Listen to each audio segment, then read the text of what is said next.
1장 1절, 2절 같이 보겠습니다. 에베소 1장 1절과 2절.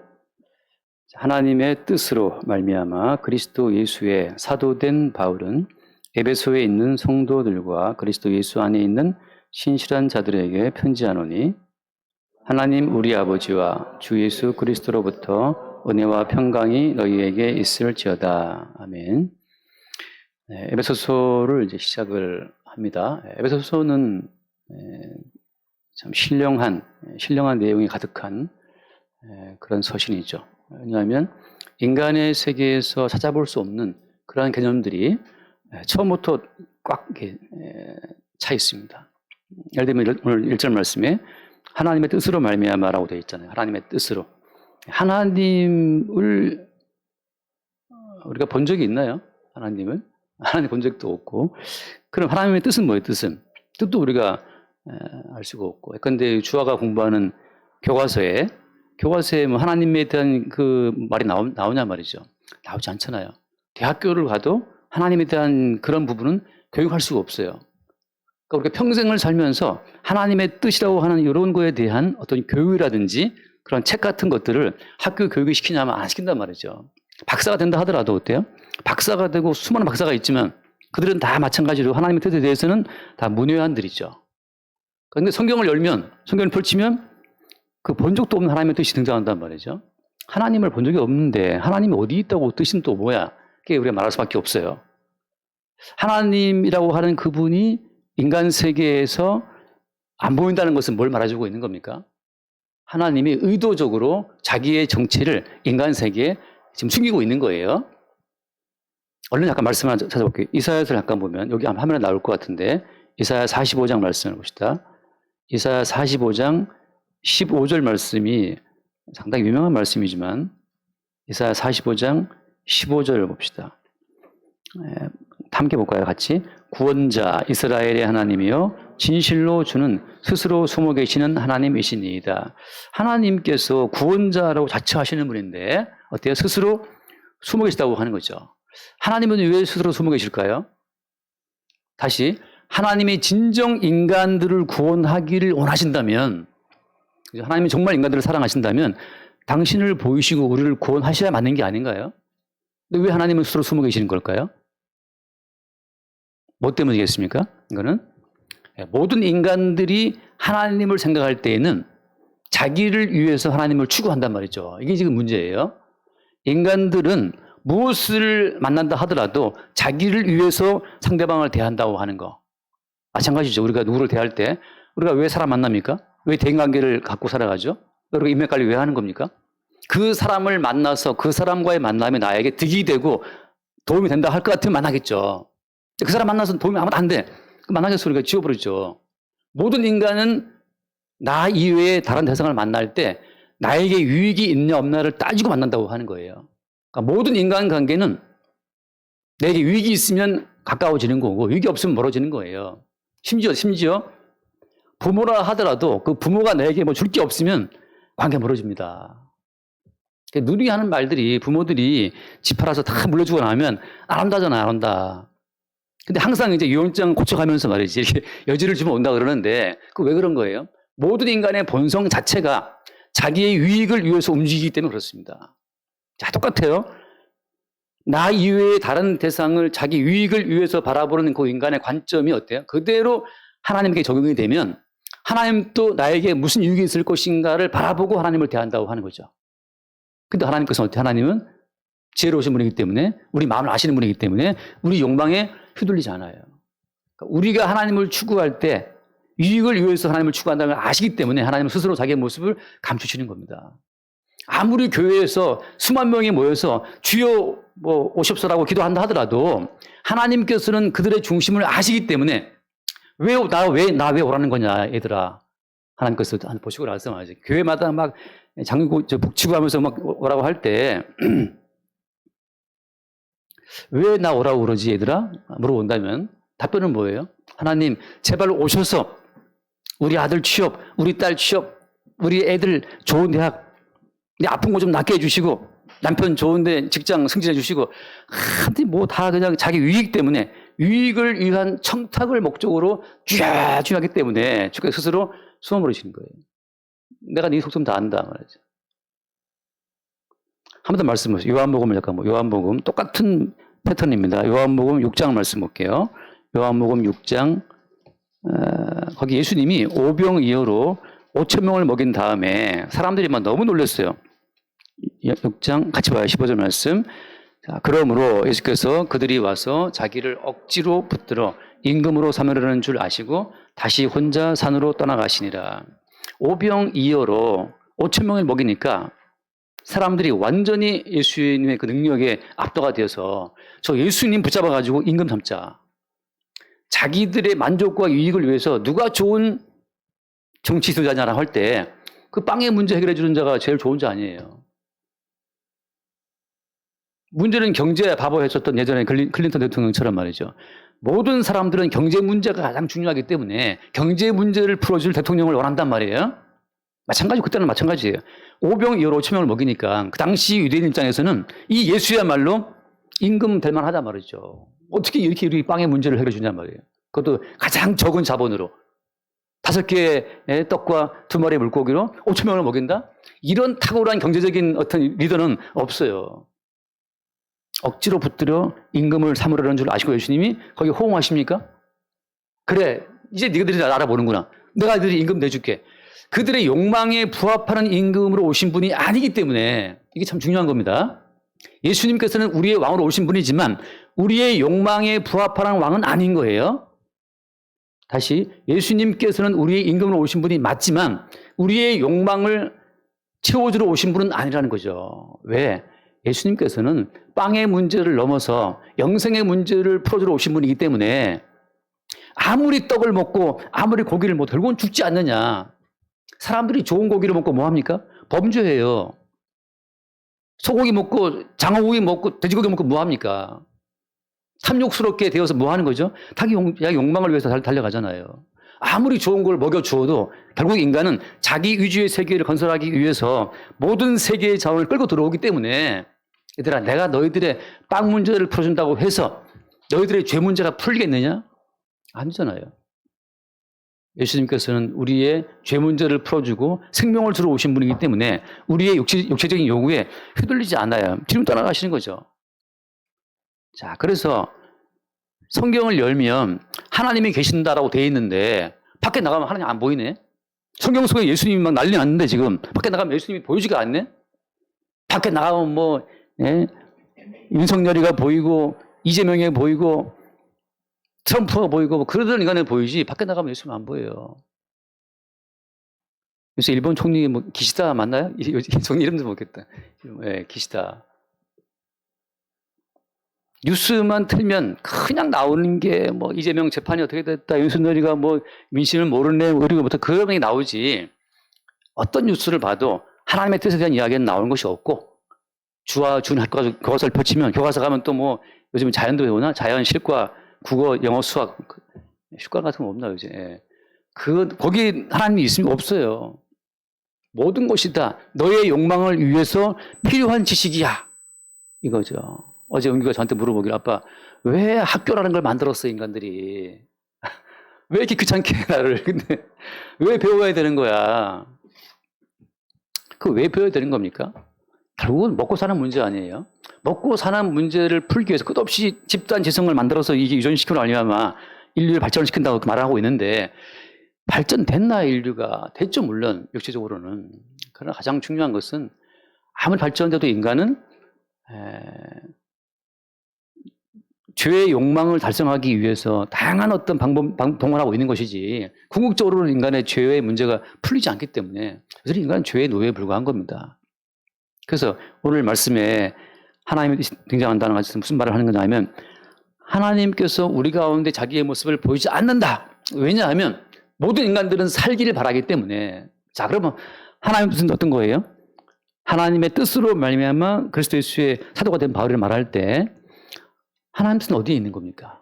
하나님의 뜻은 제가 또 말씀 알아볼게요. 요한복음 12장 오늘 잠깐 말씀 좀 많이 볼 겁니다. 요한복음 12장 24절 말씀 봅시다. 요한복음 12장 24절 요한복음 12장 24절 같이 볼까요? 내가 진실로 진실로 너에게 이르노니 한 알의 밀이 땅에 떨어져 죽지 아니하면 한 달 그대로 있고 죽으면 많은 열매를 맺느니라.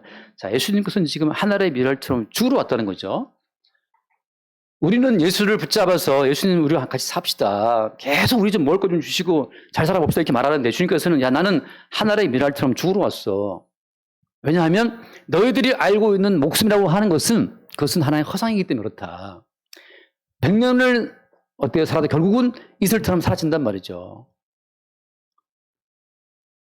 어제 신문을 딱 보니까 최각규 씨라는 분이 있어요. 최각규 옛날 경제 청기도 하시고 뭐 장관도 하시고 국회의원도 하시고 뭐 대유한 우리 제가 강릉 출신인데 고등학교 세상이었어요. 그분이 우리나라 할 수 있는 건 뭐 다 했죠. 국회의원 몇 번 하고 도지사도 하고 장관도 다 했으니까 대통령 빼고 다 했는데 돌아갔다고 죽었다고 나왔더라고요. 90세에.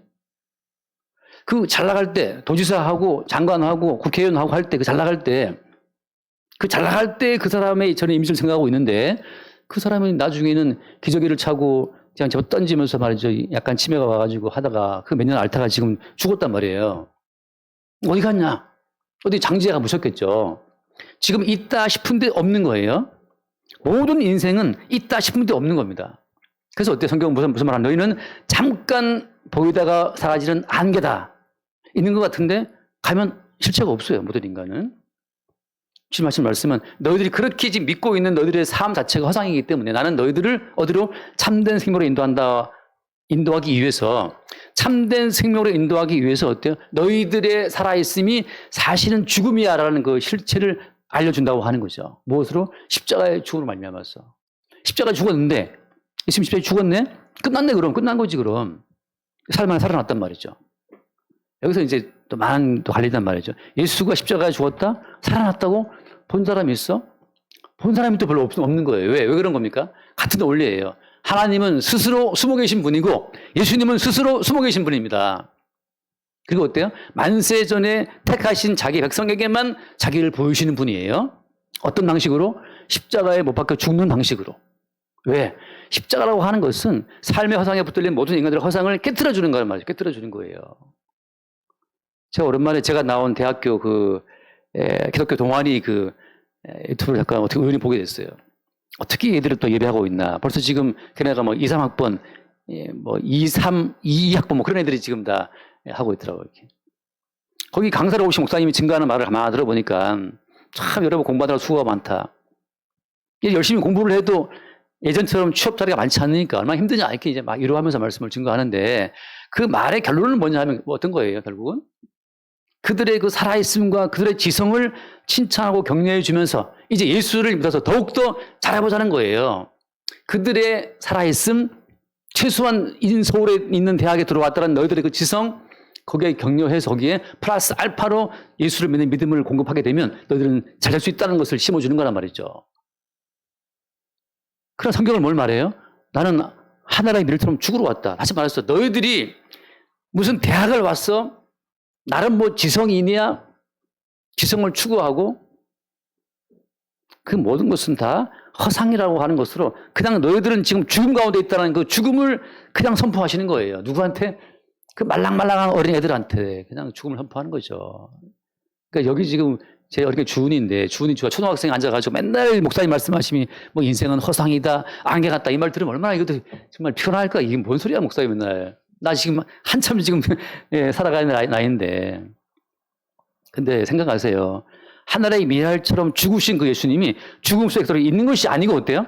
다시 살아날 때에는 이전과 다른 차원의 생명으로 살아났단 말이죠. 지금 우리가 살아있는 것은 떡이 있어야 살고 돈이 있어야 산다라고 하는 나의 육체적인 노력과 의지로 존재하는 목숨이 아니고 십자가에 죽고 부활하신 부활 생명의 공급으로 살아있는 새로운 차원의 목숨이라고 하는 거죠.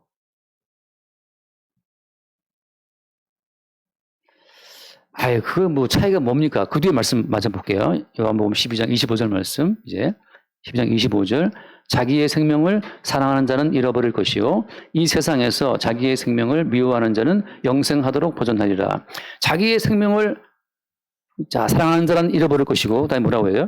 자기의 생명을 미워하는 자가 영생을 보존한다. 여러분, 우리는 복음을 통해서 주님, 왜 내가 내 목숨을, 내 생명을 내가 미워해야 되는 겁니까? 왜 우리 생명 미워해야 되는 거예요? 우리의 생명은, 우리의 목숨은 지금 너무나도 이기적이기 때문에, 나만 알기 때문에, 나를 위해서 예수도 임금으로 끌어들여, 나를 위해 하나님도 끌어들여, 나를 위해서 모든 만물을 존재케 해. 항상 우리는 나를 위해서 모든 인간관계를 조종하기 때문에 내가 곧 신이야, 신. 내가 신이란 말이죠. 가장 큰 우상은 자신이란 말이죠. 나만 생각하고 나만 사랑하고 나만 챙기는 이기적인 이 나가 하나님 보시기에 얼마나 미운 존재인지를 우리가 알 때, 그때 주님, 왜 이렇게 난 나만 생각할까요? 왜 이렇게 나는 걱정 근심이 많을까요? 그 나만 생각하고 탐욕을 품고 뭐 안 되면 걱정, 안 되면 화내고 하는 나중심적인 요 나가 너무나 밉다는 그 사실을 십자가에 중당하신 예수 앞에서 보게 되는 자들이 주님의 생명을 입은 자라고 하는 거죠. 여러분 사랑스럽습니까? 거울 속에 여러분을 보면 얼마나 여러분 모습이 사랑스럽나요?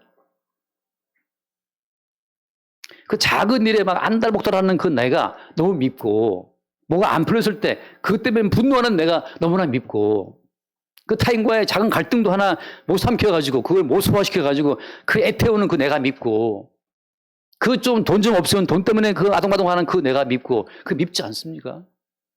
그리고 예수 바라볼 때 예수님 뭘 주실랍니까? 맨날 어떤 저 강아지가 주인 바라보듯이 뭐 좀 얹으나 바라보듯이 그렇게 예수님 바라보고 있는 그 내가 밉지 않냐 말이죠. 고양이를 한 보름 키웠는데, 은기 어릴 때. 이 고양이가 얼마나 야가 빠졌는지 아침에 딱 일어나면 그냥 와서 제 다리를 이렇게 비벼요. 계속 제 다리를, 머리를 비벼. 왜냐하면 그 간식 달라고, 간식. 간식을 주면 낼름 받아가서 어디 가서 놀다 와. 또 배고프면 또 와서 또 비벼 달라고. 이렇게. 근데 저는 그게 이쁜 게 아니라 너무 밉더라고, 그게. 나 오늘 지금 바로 한번 배고픈 중에 나 빨리 지금 뭐 계란후라이 해 먹어야 되는데 와서 탁 달라 그러니까 내가 무슨 온 사방 털은 날리지, 어디 숨어 있다가 와서 달라고 그게 들이밀지. 보름 만에 파양했잖아요. 돌려줬어요, 주인한테. 나 못 키우겠다. 내 한 몸 건사하기 힘들다. 돌려줬어요.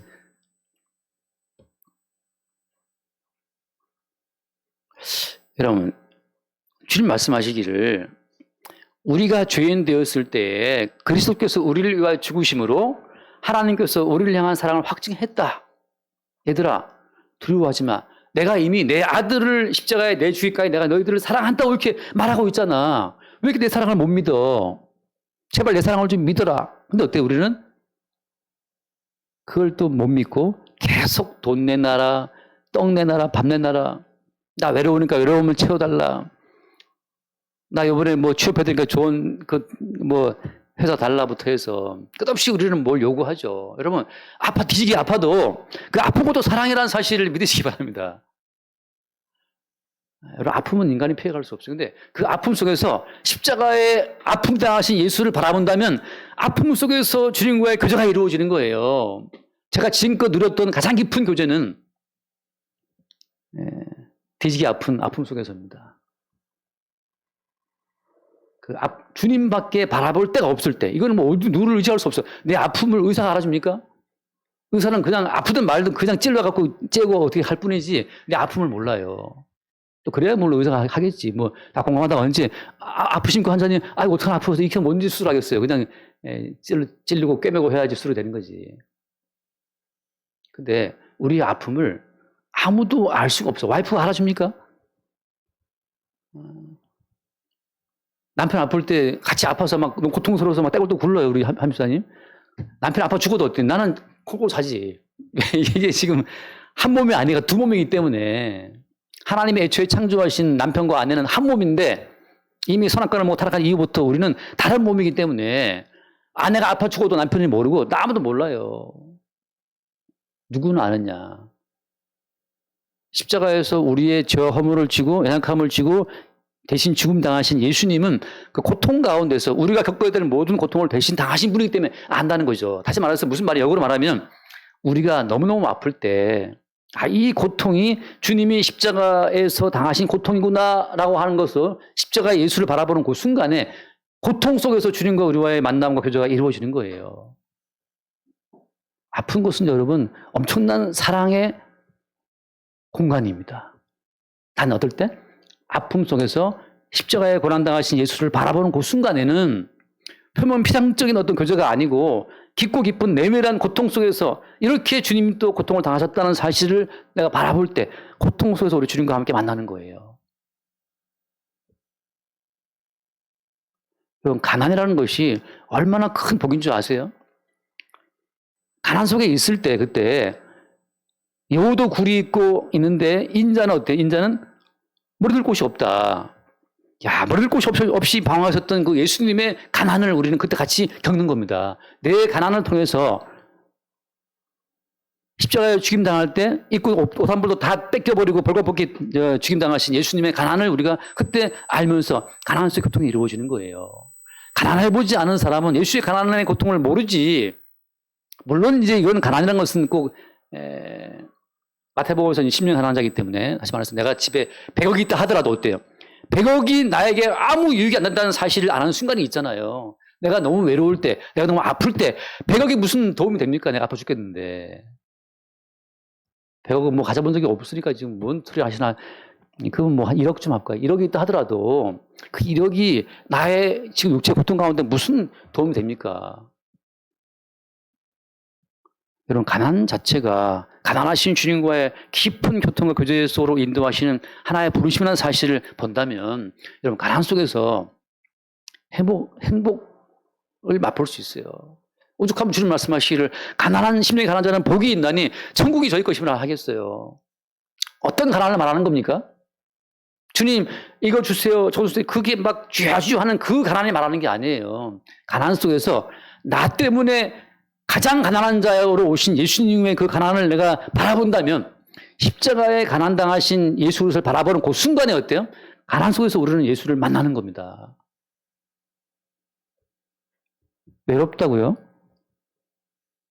외로움이 얼마나 큰 복인 줄 아십니까? 그 외로움 속에서 우리는 제자들에게 마저도 버림받으신 예수님의 그 고독함 속으로 같이 들어가서 야, 이게 예수님이 겪으신 어떤 고독이구나를 우리가 알게 되는 거죠.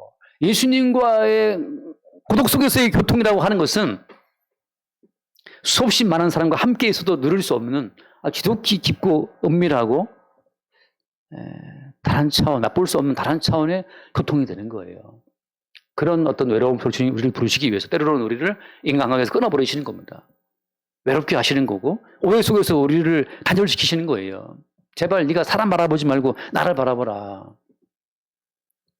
가끔 어디 집에 가다가 갑자기 소나기가 와가지고 어디 처마에서 비를 피할 때가 있어요. 밤중에 11시 집에 가는데 비가 와서 남의 처마에 이렇게 서 있는데 그 처마 밑 가로등 불빛 속에서 내리는 비를 바라보고 있으면 한편으로는 이게 주님이 지금 나를 부르시는 거구나. 그 한참 내리는 소나기 속에서 불빛 속에서 서 있으면서 주님 바라보는 그 짧은 순간의 교통 교제가 그게 너무 달콤한 거예요.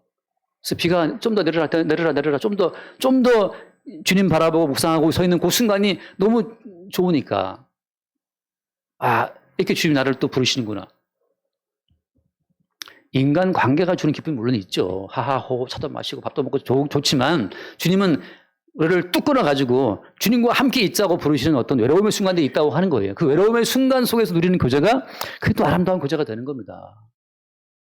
주님께서는 우리를 어떻게 하시는 거예요? 그래서 자기의 생명을 사랑하는 자는 잃어버릴 것이다. 지금 네가 보이는 네 목숨을 챙겨보겠다고 그냥 주유주유하고 사람 만나고 돈 챙기고 할 때 그것이 대단히 뭔가 이룬 것 같지만 가장 크게 하나님 나라에 볼 때는 가난한 인간이에요. 주님 나라에서는 이 땅의 것을 잃어버리고 자기의 생명을 미워하는 자는 영생을 보존한다는 말씀처럼 우리가 사랑하는 우리의 목숨 자체를 미워할 때 주님 이거 아닌데요 주님. 이걸 밀쳐버리고 십자가에 죽임당하신 예수와 함께 고난받는 그 속에서 누리는 새로운 차원의 영생을 주님이 우리 가운데 공급을 하시는 거예요. 그렇게 주께 다가오시기 때문에 부활하신 예수님의 나타나심도 은밀한 겁니다. 자, 오늘 돌아와서 에베소 말씀 보면 그래서 하나님의 뜻으로 말미암아 그리스도 예수의 뭐가 됐습니까? 사도가 된 바울은 이제 말 나오잖아요. 사도란 말도 어때요? 여러분, 사도라고 하는 이 존재가 신학교를 나오면 되는 겁니까? 신학교를 나오면 사도가 되나요? 학습으로 어떤 공부로 학위로 될 수 있는 게 사도입니까? 그게 아니란 말이죠. 아닌데 오늘날 뭐 수없이 많은 교회들은 학습으로 이루어진 어떤 존재들을 훌륭한 분으로 또 이렇게 추앙하는 또 그런 제가 볼 때 이상한 습성이 생겼어요. 사도가 된 바울 이렇게 말을 할 때 그리스도 예수께서 사도 바울을 불러서 다시 보내실 때에는 어떻게 보내신 거 어떻게? 이 땅의 모든 관계성으로부터 끊어버리고 나서 그리스도 예수와 연결된 존재로 바울을 보낸 거잖아요. 지금 물 빠지는 소리, 물 빠지는 소리. 사도가 되었다. 그래서 이 당시에 고린도 교회부터 해서 수없이 많은 교회들이 바울의 사도성을 의심했잖아요. 이게 사도가 맞냐? 근데 생각해 보세요. 사도가 맞느냐라고 물어보는 그들의 모든 질문들은 뭘 갈고 있는 겁니까? 다시 말해서 스스로 숨어 계시는 하나님과 스스로 숨어 계시는 예수님과의 만남을 갖지 못한 사람들은 지금 내가 바라보는 이성의 세계가 전부 다기 때문에 사도라는 존재를 인정할 수 없어요. 자, 사도라고 하는 존재는 항상 늘 뭘 말하는 거건 어떤 걸 증거합니까? 그냥 쉽게 모든 걸 다 떨쳐버리고 나서 사도인지 아닌지 알 수 있는 가장 큰 근거, 외적인 증거는 뭐겠어요? 그 사람이 사도인지 아닌지 알 수 있는 가장 큰 근거는 뭐냐 하면 바울이 그 앞에 갈라디아서 말한 것처럼 내게는 우리 주 예수 그리스도의 십자가 외에 결코 사랑할 것이 없다라고 말하는 우리 주 예수의 십자가 이외에는 절대 사랑할 것이 없다고 말하는 그 고백을 통해서만 사도됨을 알 수가 있어요. 그 말은 무슨 말인가? 십자가의 예수님께서 못 박혀 죽을 때 어때요? 그냥 끝나버린 거잖아요. 십자가만 자랑한다는 말은 무슨 말인가 하면 지금 우리 교회 모여 있는데 지금 해와도 교회 몇 명 모여 있지만 십자가의 사건이 닥쳐오게 되면 이 교회는 파산, 이 교회는 해체, 끝나버리는 겁니다. 모인 것 같은데 십자가 오게 되면 다 끝나버리는 거예요. 예수님을 은30개에 팔아먹고 예수를 모른다고 3번 부인하고 다 도망치고 마가 같은 제자는 뻘거벗고 도망치고 아무도 예수를 따라오지 않잖아요. 십자가라는 것은 무엇이냐? 우리가 붙잡고 의지하는 모든 걸 다 깨트려버리고 해체시켜버리는 게 십자가인데 우리가 우리의 의지와 힘으로 우리 교회 세워보자, 우리 가정을 세워보자, 우리 아이들을 세워보자 하는 인간의 모든 시도를 다 죽여버리는 게 십자가의 사건이에요. 근데 사도는 뭘 자랑한다? 꼭 예수님의 십자가만 자랑한다는 거죠. 그거 왜 그런 겁니까? 처음에 드린 말씀처럼 인간은 자기 존재를 위해서 뭐든지 끌고 들어오기 때문에 인간 자체가 가장 큰 우상 덩어리예요. 인간은 자기를 위해 하나님을 추구하잖아요. 그 누가 높은 겁니까? 자기를 위해 하나님을 부르는 순간 하나님은 램프 속 요정처럼, 램프 속 그 지니처럼 내 종이 되는 거죠. 우리가 주여 주여 말은 부르지만 주님 이거 해주시고 저거 해주시고 할 때 사실 우리는 예수님을 하나 일꾼으로 부려먹으려 하는 거죠. 나를 위해서. 그래서 가장 큰 우상은 나 자신입니다. 이 내가 어디에 못 박혀 죽지 않으면 나라는 껍질이 깨지고 그 속에서 주님께서 택해 놓으신 새로운 자가 나오지 않으면 구원이 없는 거죠. 십자가만 자랑한다는 그 말은 인간이 자기를 위해서 만들어가는 모든 세계를 어떻게 한다? 다 부정한다는 거거든요. 부정한다. 해하던 게 있느냐? 그거 부정해야 돼요. 그거 왜 모여 있습니까? 제가 지난주에 그 설림 예배 가서 축사를 하면서 했던 말이 그거였어요. 2-3 사람이라도 내 이름으로 모인 곳에 함께 한다 말씀하시잖아요. 자, 중요한 포인트는 뭐냐면 주의 이름이 2-3명을 끌고 들어온 겁니다. 내가 오늘 교회를 왔다, 예배에 왔다고 하는 것은 내 힘과 내 의지로 예배해야지, 그래 복받지. 그거 내 의지가 아니고 주의 이름의 어떤 능력이 나를 끌고 와서 예배 현장에 있게 하는 그 순간이 예배고 그 순간 주의 몸된 교회가 등장하는 거예요. 교회라는 요소는 물론 예배당이 필요하고 학위받은 목사가 필요하고 교인들이 필요하고 예배가 필요하고 뭐 이렇게 교회의 표지라고 하는 신학적인 차원에서 교회의 표지라는 것이 있어요. 뭐 성교도 있어야 되고 뭐 있는데 성경대로 말하면 어때요? 말하면 주의 이름의 권능이 끌어모은 자들 몇 명이 모여 있으면 그게 교회인 거예요. 하지 말았어. 여기 지금 모인 가운데에서 뭐 저 같은 경우는 나는 목사니까 어쩔 수 없이 난 목사니까 오늘 지키고 싶은데 그래도 나는 예배 가야 돼. 이렇게 나왔다면 교회가 아닌 거죠. 그냥 목사로서 직업인으로서 하나의 직업적인 어떤 일을 한 거에 불과한 거죠. 너 너무 교회 가기 싫다. 진짜 내가 목사가 아니었으면 나는 오늘 하루 지킬 거야. 이럴 때도 물론 있겠죠, 그죠? 예, 있어요. 근데 목사니까 안 갈 수가 없지. 아침에 노래를 듣는데, 뭐, 예수여, 이 손을 꼭 잡고 가소서. 듣는데 마음이 또 탁 녹아져요. 아, 주님. 내 손을 잡고 가주세요, 주님. 어떤 그런 고백이 나오면서 또 새로운 또 이렇게 뭐 이렇게 힘이 또 올라오면서 또 머리 감고 하면서 또 간다 하고 또 이제 나오게 되는데, 그럼 매 순간마다 내가 여기 앉아 있는 것은 주의 이름의 능력이 나를 땡겨서 여기 앉아 있구나를 고백하는 그 순간 어때? 그 사람은 예배에 나온 자기의 공로, 예배에 참석한 자기의 의로움 다 부정하고 내가 여기 있는 것은 나의 어떠함 때문이 아니라 주의 이름이 나를 여기에 있게 했습니다라는 고백이 나올 때 그 순간 예배의 순간이 되는 것이고 그 순간 주의 몸된 교회의 실체로서 교회가 나타나는 순간이 되는 거예요. 여기 있지만 또 예배 끝나면 다 집에 가면 또 그냥 여기 그냥 지하실밖에 없어요, 여기. 교회가 어디 있어요, 교회가. 교회라고 하는 것은 주의 이름이 능력으로 역사해서 끌어모아서 주의 이름으로 여기 왔습니다라는 고백하는 그 순간 교회라고 하는 것은 잠깐 등장되는 거예요.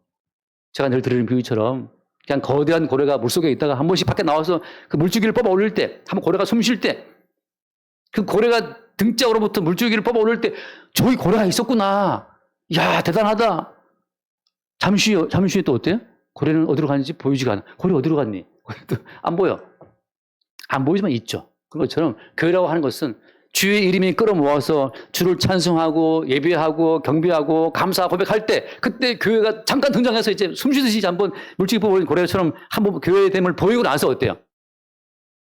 그럼 한번 점심 먹읍시다. 맛있게 뭐 먹고 이제 또 설거지하고 흩어져 집으로 가. 아이고 편하다. 집에 가서 누워 있으면 교회는 어디 있는 거예요? 교회는 또 없어요. 물론 교회는 어디 있는 겁니까? 교회는 하늘에 있는 거죠. 하늘에 있는 교회가 지상에 한 번씩 모습을 드러낼 때마다 우리는 성도됨을 확인하는 거예요. 카톨릭 같은 경우에는 1대 교황을 베드로로 추대해서 2대 교황 쭉 내려오면서 눈에 보이는 교회가 참된 교회라고 끝까지 이렇게 주장을 하죠. 그래서 카톨릭이 지금까지 그 긴 세월 동안 교회의 형태를 유지하고 있는 거잖아요. 그 조직체로서의 교회가 보이지 않는 몸된 교회를 핍박하고 박해하는 겁니다. 보이는 교회가 보이지 않는 교회를 가려버리는 거예요.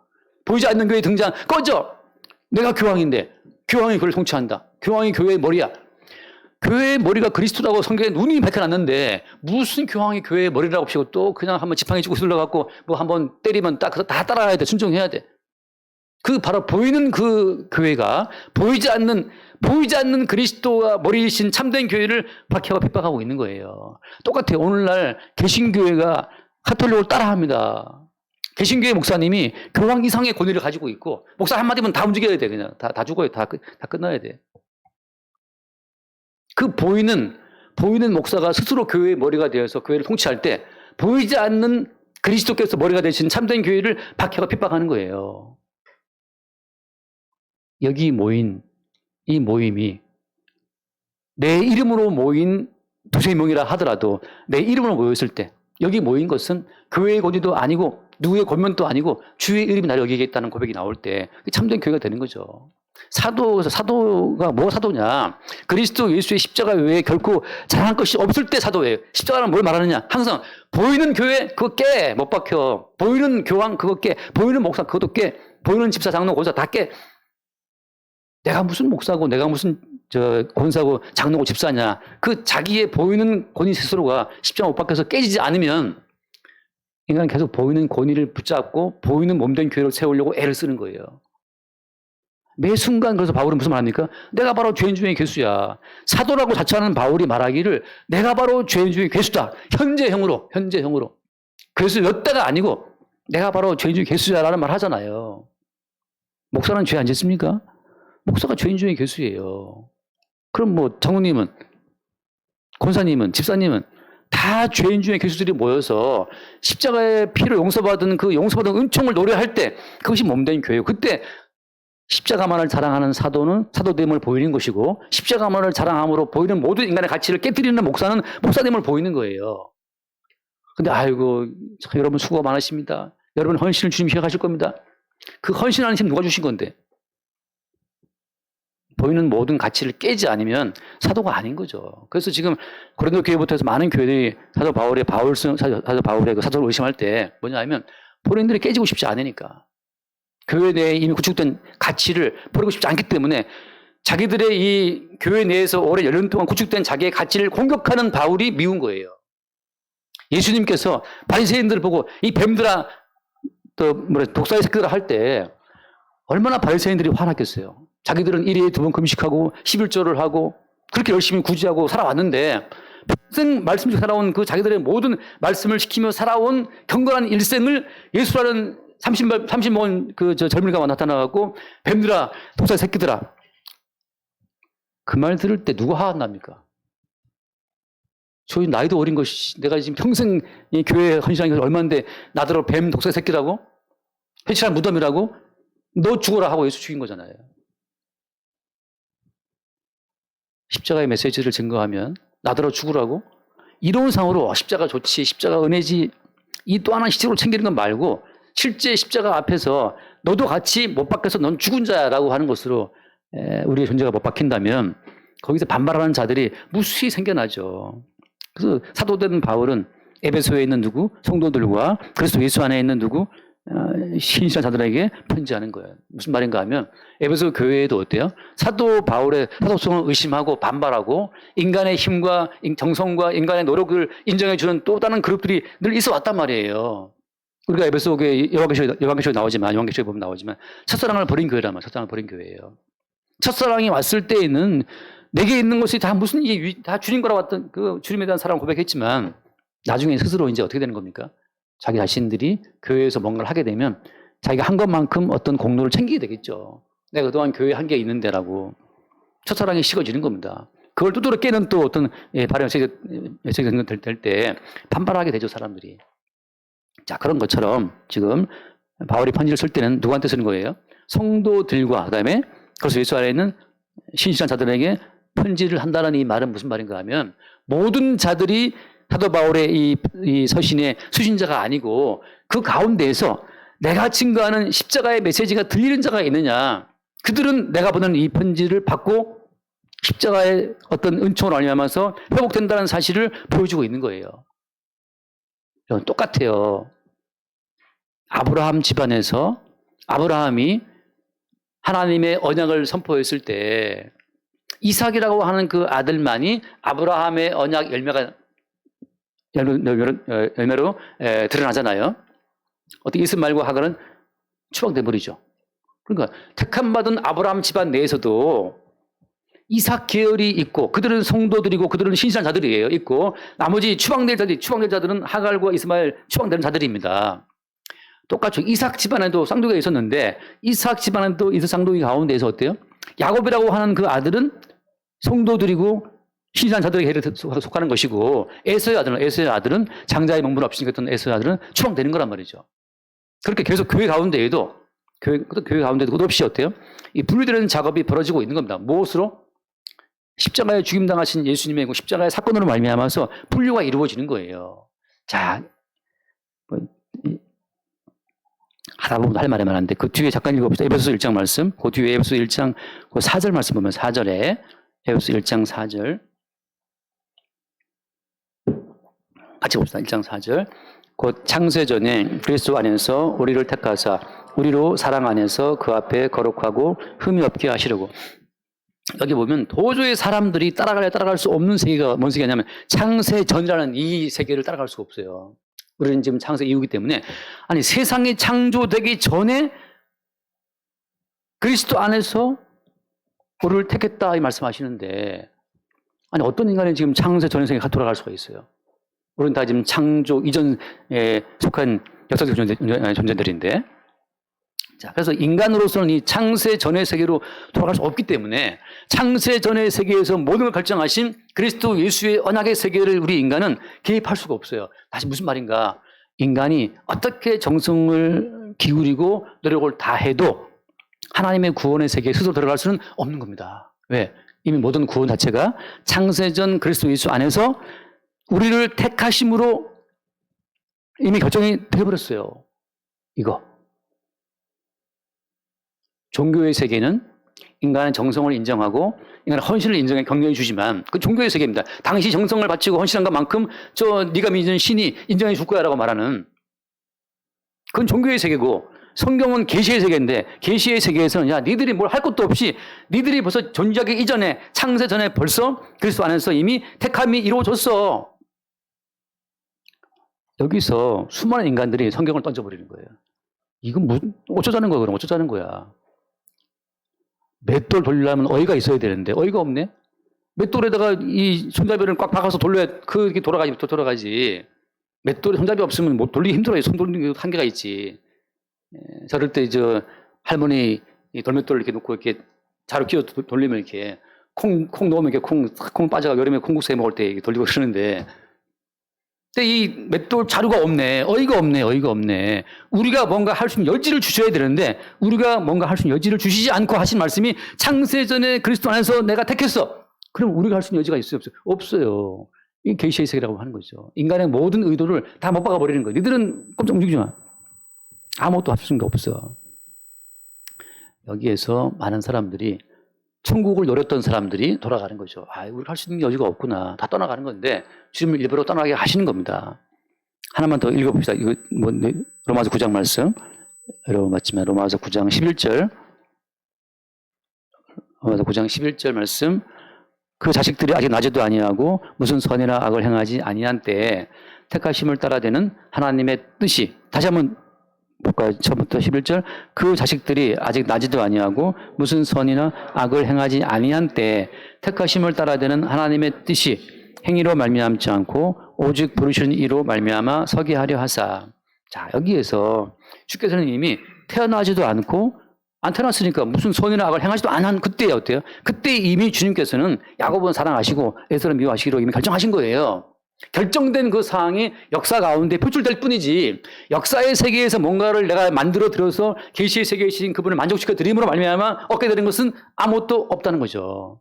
지금 사도가 편지하고 있는 것은 에베소에 있는 신실한 자들아 성도들아 편지하는 것은 그 가운데에서 창세전 그리스도 예수 안에서 택하심을 입은 자들을 겨냥해서 십자가 메시지를 증거하는 거지. 그 가운데에서 예수님 잘 믿어서 복받자 이런 의도를 하는 게 아니라는 말이죠. 다시 말해서 이미 계시의 세계에서 확정된 택한 백성들을 돌출되어 나오게 하는 목적으로 편지를 쓰고 있다는 거예요. 그들에게 뭐가 있다? 하나님 우리 아버지와 주 예수 그리스도로부터 은혜와 평강이 너희에게 있을지어다. 자, 이제 하나만 말씀드리겠습니다. 이 창세전 그리스도 예수 안에서 그 확정된 자인지 어떻게 알 수 있느냐? 나라는 존재가 창세전에 하나님의 택하심을 입은 자 어떻게 뭘 알 수 있습니까? 그럼 뭘 알 수 있습니까? 어떻게 알 수 있겠어요? 자, 시편 114편. 시편 114편을 초스피드로 잠깐 보고 말씀 두 군데만 보고 마치겠습니다. 시편 114편. 자, 이스라엘이 애굽에서 나오며 야곱의 집안이 언어가 다른 민족에서 나올 때 유다는 같이 봐요. 여호와의 성소가 되고 이스라엘은 그의 영토가 되었도다. 자, 지금 이 이스라엘이 민족적 단위로서 처음으로 지금 성소가 되고 하나님의 영토가 된 겁니다. 이스라엘이. 하나님의 영토가 처음으로 이스라엘이었는데 자, 이스라엘의 특징이 뭐냐 하면 자, 3절 말씀 봐요. 바다가 보고 도망하며 유다는 물러갔다. 자, 이스라엘이 나가는 방향 가운데에서 바다가 어때요? 바다가 갈라졌잖아요. 다시 말해서 죽음이라고 하는 영역이 사라진 겁니다. 자, 이스라엘이 등장하게 된다는 것은 살아있다는 살아있음의 세계는 죽음으로 던져버리고 죽어있다는 그 죽음의 세계가 사실은 생명이라는 것으로 이게 바꿔버리는 거예요. 생명과 사망의 전환점이 이루어지는 그 사건이 주께서 택하신 백성들이 벌어지는 사건이라고 하는 거죠. 그 뒤에 마저 읽어볼게요. 예컨대 8절 말씀 8절 그가 반성을 쳐서 먼물이 되게 하시고 차들로 샘물이 되게 하셨다. 광야라고 하는 곳은 물이 없는 곳이고 살 수 없는 곳인데 죽음의 광야에서 어때요? 새로운 물이 솟아나잖아요. 자, 그런 것처럼 지금 주께서 택하신 백성이라고 하는 것은 살아있다는 삶과 살아있음의 세계와 죽어있다는 죽어있음의 세계 자체가 뒤바뀌는 상황. 자, 거듭난 택함받은 백성은 지금 살아있다는 이 모든 살아있음의 세계를 바라볼 때마다 이건 살아있는 것이 아니고 이건 안개 같은 세계고 이건 죽어있는 세계야. 에스겔이 봤던 것처럼 그냥 해골뼈가 가득한 세계로 본다는 거죠. 윤석열을 봐도 이재명을 봐도 그냥 해골뼈들이 왔다 갔다 하고 있는 거예요. 그들의 모든 말과 행실은 하나님 나라에 아무런 영향을 미칠 수 없는 그냥 죽은 자들의 어떤 움직임이라고 하는 거죠. 그렇게 보입니까, 여러분? 다윗이 골리앗 봤을 때 할례 받지 못한 개 같은 놈이 지금 여호와의 군대를 방한하잖아요. 다윗이 봤을 때 골리앗은 기골이 장대한 어떤 거인이 아니고 그냥 할례 받지 못한 개새끼 한 마리가 짖고 있는 거와 같이 보였다는 거예요. 그것이 뭘 말하는 것이냐? 창선의 택함을 입은 택함받은 백성의 안목이라고 하는 것은 살아있다는 영역과 죽음의 영역 자체가 뒤바뀌는 전환이 이루어진다고 하는 거죠. 하나만 더 이렇게 마칩시다. 창세기 27장. 시간을 끌면 어떤 분이 또 목사님이 시간을 안 지키냐 목사가 돼갖고 그래갖고 시간을 지켜야 되기 때문에 창세기 27장 32절 말씀 32절을 보면 32, 33절 그의 아버지 이삭이 그에게 이르되 너는 누구냐 그가 대답하다는 아버지의 아들 곧 아버지의 맏아들 에스로소이다. 같이 봐 33절 이삭의 심히 크게 떨며 이르되 그러면 사냥한 고기를 내게 가져온 자가 누구냐 네가 오기 전에 내가 다 먹고 그를 위하여 축복하였은즉 그가 반드시 복을 받을 것이니라. 아버지 이삭이 사랑하고 총애하고 아까던 아들은 에서였는데 에서에게 복을 준다고 줬는데 어때요? 알고 봤더니 그게 야곱이었단 말이죠. 자, 택함받은 백성은 끝없이 껍질인 나의 자아가 추구하고 원하는 그 껍질이 깨져나가고 벗겨져 나가고 나도 미처 몰랐던 새로운 자아가 튀어나와서 새로운 일을 벌이는 것을 보게 될 때 그때 어때요? 힘이 크게 떨고 두려워하잖아. 이삭이 힘이 크게 떨며 이르되 야 그럼 누구냐 그게? 아 야곱이었구나. 나라는 존재가 보이지 않는 주체에 의해서 쓰임받고 있다는 사실을 보게 되는 그 순간들이에요. 이게 나라는 주체의 뜻대로 탁탁 되는 것이 아니고 나는 A라는 곳을 가고 싶었으나 내 속에 있는 다른 주체이신 주님이 나를 B로 인도하셨네. 그때 우리는 심히 떨고 두려워하면서 아, 내 속에 계신 분이 다른 분이 계셨다는 사실을 보게 되는 거죠. 내가 아는 나 말고 다른 주체를 보게 되는 그 순간들이 말하자면 택함받은 백성들의 어떤 그 택함받은 현상이 드러나는 외적인 증거들이라고 하는 거죠. 하나만 읽고 하십시다. 잠언 16장, 제가 여러 번 인용한 말씀이지만 잠언 16장 9절 잠언 16장 9절 나한 말씀이죠. 사람이 마음으로 자기의 길을 계획할지라도 그의 걸음을 인도하시는 이는 여호와시니라. 나는 A라는 길을 가고 싶었다 다 계획했는데 갑자기 다 틀어져 버렸어요. 그러니까 B가 나왔단 말이에요. 그때 내가 계획한 모든 길이 다 깨지고 무너지고 망가지면서 새로운 어떤 상황 내가 들어가게 될 때 그때 왜 내 인생이 있다이냐라고 불평 원망하는 그 와중에 아, 이 길로 인도하시는 분은 내가 아니고 주님이라는 사실을 보게 될 때 나 말고 다른 주체가 지금 내 인생을 계속 인도한다는 사실을 보게 될 때 그때 말하자면 창세전에 그리스도 예수 안에서 택하신 자의 외적인 증거로 드러나는 거예요. 거기서 내가 고집했던 그 길 때문에 우리는 어때요? 예수를 못 박아 죽이는 사건의 주인공이 되는 거죠.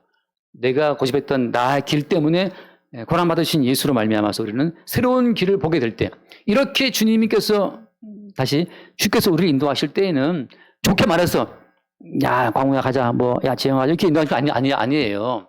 우리가 예수님을 찌르고 앙탈을 부리고 막 발버둥 치면서 어린 애 데리고 가면 애들이 막 우리 주리도 막 들어눕잖아요.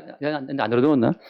그 마트에 들어놓고 그냥 막 땡깡 부리고 엄마 발로 차가면서 말이죠. 그렇게 엄마를 발로 차고 들어놓고 막 난리치는 그 어떤 애를 그 어떤 그 갈등을 감당하면서 어때요? 기어이 엄마는 얘를 바른 길로 데리고 가는 것처럼 주께서 순순히 간 것이 아니고 우리는 항상 주님을 대적하고 원망하고 십자가 사건을 유발하면서 예수를 못 박아 죽이면서 어때요? 우리는 주님께서 인도하시는 새로운 길로 이끌림 받게 되는 겁니다.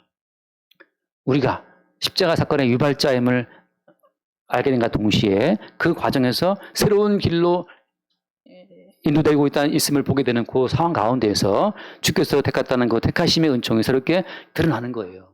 그들이 성도고 신실한 자들이고 그들이 십자가의 메시지로 복음을 증거해오는 사도의 그 십자가 메시지와 함께 연합하는 자들이 되는 겁니다. 우리의 삶 가운데서 하루하루가 우리는 불평 원망인 근심이잖아요. 왜 이렇게 하세요 주님 하고 우리는 하루하루가 주님 왜 이렇게 하십니까 하고 대들고 원망하고 근심 걱정하면서 이렇게 주님의 일에 반발하는 자들인데 그런 우리의 반발 때문에 늘 주님이 십자가에 못 박혀 피 흘리시는 분으로 다가오는 거죠.